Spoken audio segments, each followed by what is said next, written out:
So this is MelGeek's Made 68 magnetic keyboard with this crazy-looking DIY light box.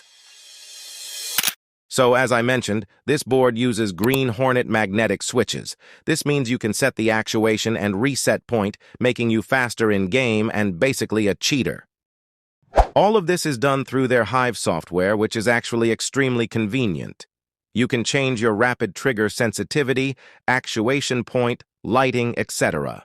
The board has a 1000 Hz polling rate, but they are in the works of creating a pro version that I am very excited about.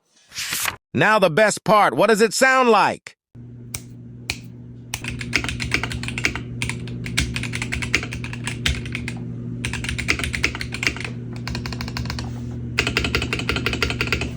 So if you're interested, I will have it linked in my bio. Like and follow for part 2, where I will test out some games with it.